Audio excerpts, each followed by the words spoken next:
Welcome back. You're watching News Night, and for a roundup of the day's major business news developments, my colleague Sidhant Sibal joins us now with Finance World. Sidhant, has the government intensified its outreach to the opposition as far as the GST issue is concerned ahead of the next session of Parliament? Well, you're right, Munmun. The Information and Broadcasting Minister spoke to Congress leaders, but all that in next 5 minutes. But let's take a look at the top lines. High-speed Spanish Talgo train clocks 180 kilometers per hour, covers Mathura-Palwal stretch in just 39 minutes, breaks the speed record of the country's fastest train, Gatiman Express.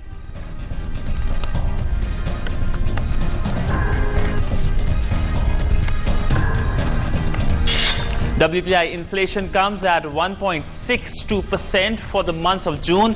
Onion prices declined significantly with a reading of minus 28.60%. Fuel and power prices also declined.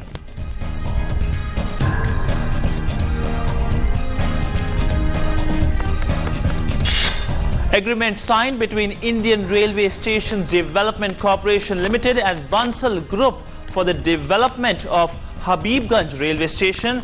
It's the first project to be successfully awarded on a PPP model.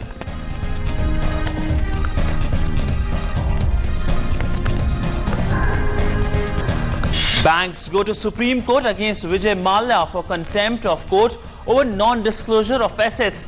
Supreme Court will hear the plea on July 18th.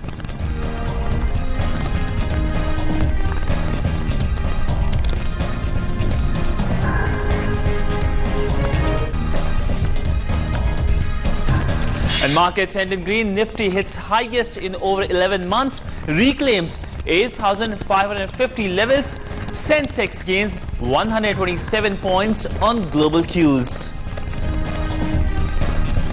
Well, prior to the upcoming monsoon session of the Parliament, Information and Broadcasting Minister Venkaiah Naidu has spoken to Congress leaders Gulab Nabi Azad and Anand Sharma on the GST bill issue. Congress leaders have assured INB Minister that they will get back to him soon after consultations within their party.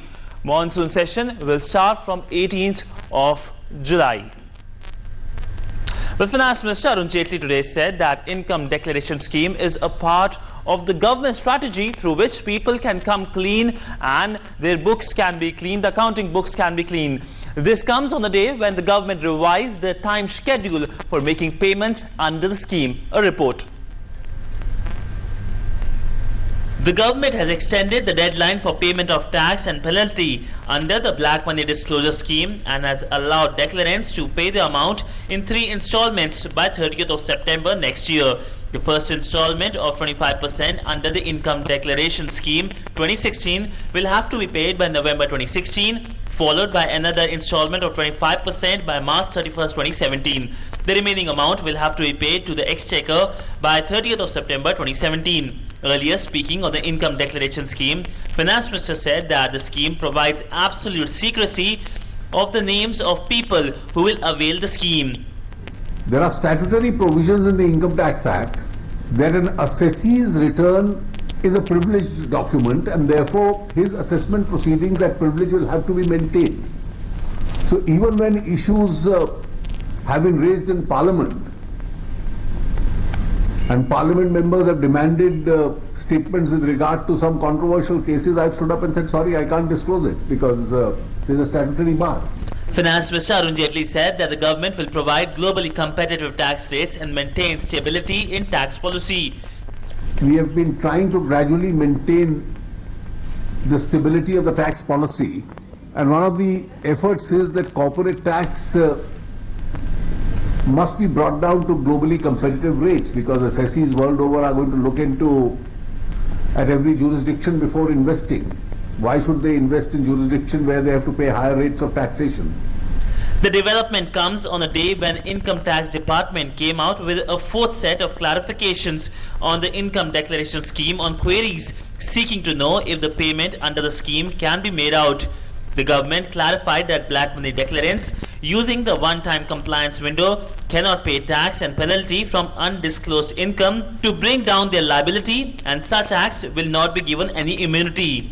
Meanwhile, the Special Investigation Team on Black Money has recommended ban on cash transactions of above 3 lakh rupees and restricting cash holding with individuals to not more than 15 lakh rupees to curb illegal wealth in the economy. The SIT, headed by retired Justice M.B. Shah, submitted its 5th report to the Supreme Court on methods to curb black money in the economy. Sidhant Sibal, DD News, New Delhi. Well, that's all in this edition. Back to in the studio, Manman. Thank you, Sidhant, for that. And there's more coming up. We'll take a break. After that, cricket news.